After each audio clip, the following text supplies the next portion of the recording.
Hey guys, welcome back to the next part of our series. Today we're going to be talking about a very specific trick and a very special part that we need to work on in regards to our character. If you remember when I talked about the concept, I probably mentioned that Freya is the owner of a very mythical necklace called the Brisingamen, and it has something to do with the flames. It's a very magical and important piece of jewelry. Thor even takes it from her when she and where he dresses as her to I don't know who, I don't remember what god he was trying to uh, pretty much deceive. But the Breathing Garment is a very interesting part of the Freya mythology, and we're going to be doing something similar to this. We're going to do a very ornamental color for her, and we're going to be using one of the oldest tricks in the book for character artists, which is cutting the head from the body. This will allow us to do two things. One, it will allow us to go very high on the resolution for our head because it's going to be independent of the body, and it's going to be easier for us to retopologize and make sure that if we ever need to do a swap of like a dress swap or a costume swap or something, we already have the head. We don't need to resculpt the whole body because everything is there.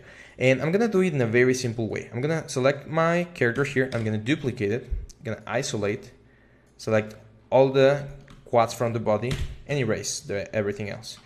Then I'm gonna come down here into her chest, erase this line here, which unfortunately it doesn't go all the way around. That's fine, we'll just cut here, erase this section here and this section here, and then come up here into her neck, erase this section here and this, and we already have her neck. And we know that this shape of her neck follows everything pretty much like completely or very, very nicely. So what I'm gonna do with this is I'm gonna decide how wide I want the color to be.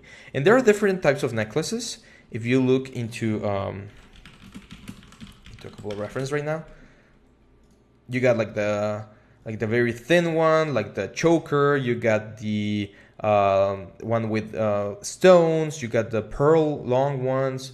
So there's a lot of different kinds of necklaces. For us, we need a necklace that covers the seam line that we're going to have in our model. So we need a very broad looking necklace. So I'm going to select, let me get rid of this. This face is right there. And I'm going to shift select everything else, and that's going to give me just this selection. And that's it. We got our necklace. That's pretty much everything we need. I'm going to extrude this, give it a little bit of thickness. Again, something that's good enough for us to work with, but it won't make it look extremely heavy. So something like that works fine. Now I am gonna use soft selection. I'm gonna try to give the necklace a nicer looking vibe here, because I don't want it to be just like a continuation of her neck. So I'm just gonna, we might need to go back a little bit and just make the soft selection smaller. So I want this to go down like so. Now I feel like I'm making things a little bit too difficult for me, so I'm gonna do something different. I'm gonna again duplicate this. That's one way to do it. So if you need to extract something real quick from the topology that you already have, that's a very, very easy way to do it. I'm just gonna shift select this again. There we go. And I'm just gonna keep this here. Actually, no, let's go back to its origin. So 0. Let's hide the other one for a second. And let's just do what we already knew we had to do, which is live image or live object, and then just draw the necklace. Let's turn soft selection off. So I'm keeping it as consistent as possible in regards to thickness. And I always try to follow the shape like so. There we go. Yeah, that should be good. I like this. This has to go further in like so. Yeah, I think that's a little bit nicer than what we have, and it rests nicely on the part where the trapezius starts dividing. So we can do a couple of things with that. I'm gonna isolate this, get rid of that. Front view. Select 4 vertices, join them together. It gets this like heart shape, which I think is nice, very feminine. Mirror, yeah, that looks nice. And I'm just gonna come back here, extrude, And again, keep it nice. Let's do number 3 so that I know the thickness is kind of working, which I think it is. That looks like a nice thickness for me. Now we're gonna add the supporting edges. So we're gonna have to have, it's always easy to just isolate these things that you're working on separately. So one there, one there, one there, and one there. Whoop, and one there. There we go. So it gets a nice looking shape there. And I think I am gonna go with the sharp line here at the middle. So I'm just gonna insert, I'm gonna use my offset edge loop tool to insert a couple of edges there. Not super close because I don't want them to create like a sharp line there, but close enough that they give me that nice looking sharp thing here. Now, we need to think about this in a way that matches how things work.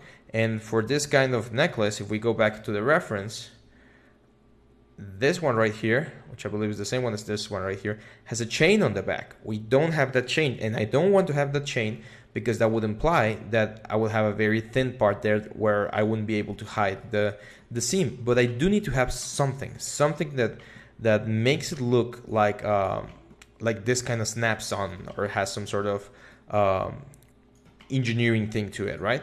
So I'll probably add some sort of clip here, and even though people will never see it, I could invent or suggest that there's a what's the word? Oh, the thing that doors have, where this bends, right? Like a section line here that pretty much opens the color in that way.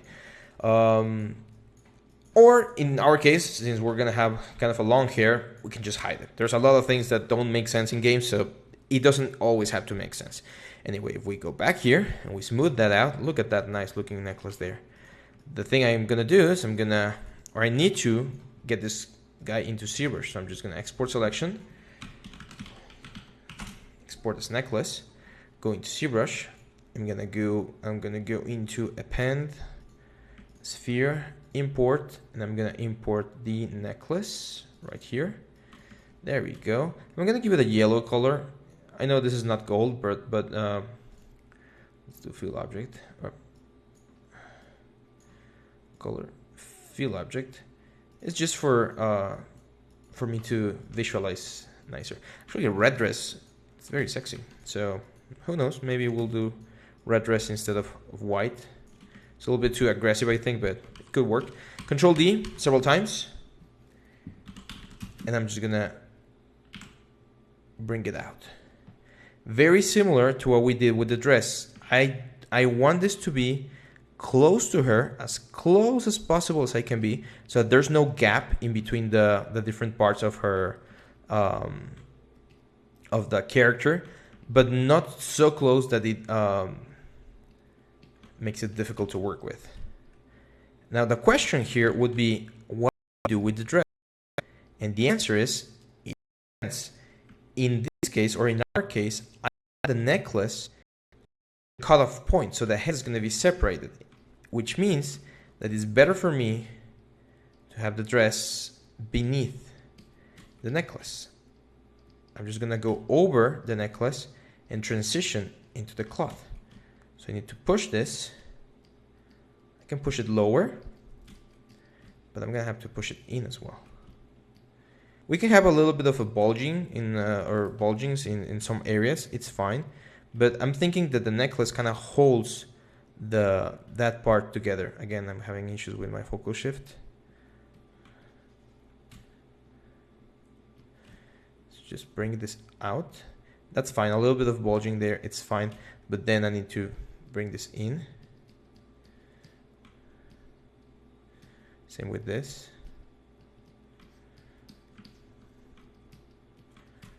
Minor details, some things that people might not even consider, but we are perfectionists and we want this thing to look as nice as possible.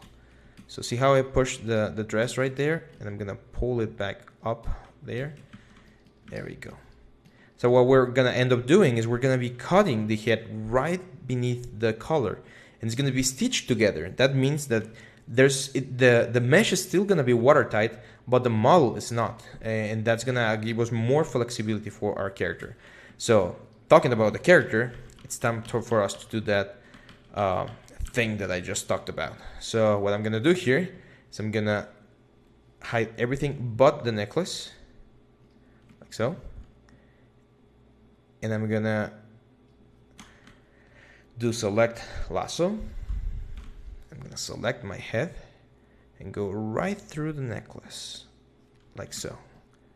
That looks like a clean cut. I'm just missing a couple of parts there. That's fine. I'm just gonna invert this and very carefully bring those in. I'm getting 2 extra faces there that I don't really need, so let's bring those back. There we go. We need to have the cleanest cut possible because it's just gonna make our lives more easier if we keep it that way. We're gonna say group visible, invert, group visible, and now we have 2 polygroups, head and torso, or the whole body. I'm gonna save before we go any further, just in case. Number 5, there you go. I always save before doing this kind of things. I'm gonna duplicate the tool, and then I'm gonna select this tool and I'm gonna do split, group split. Okay. Now what's gonna happen is that the mesh is gonna split into 2 groups. But one of the things that usually happens with this when we do the split is that we lose detail. In this case, that doesn't seem to be the case. Let me isolate this. Oh.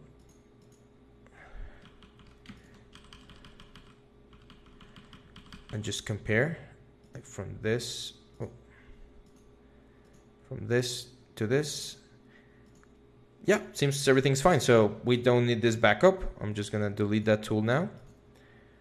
And if we go back to the head, everything should be exactly how it was, with the slight difference. Let me grab that reddish thing. With the slight difference that now the head, it's a separate mesh.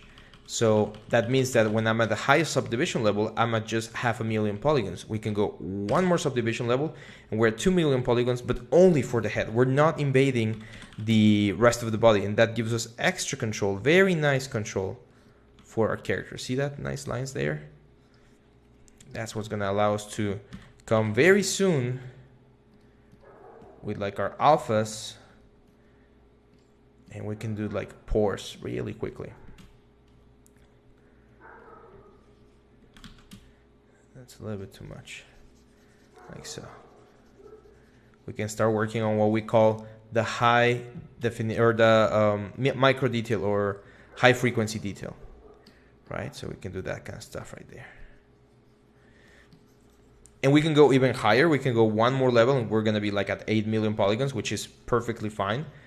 And that'll allow us to push the head without having to push the rest of the body, and push the body in a separate way as well.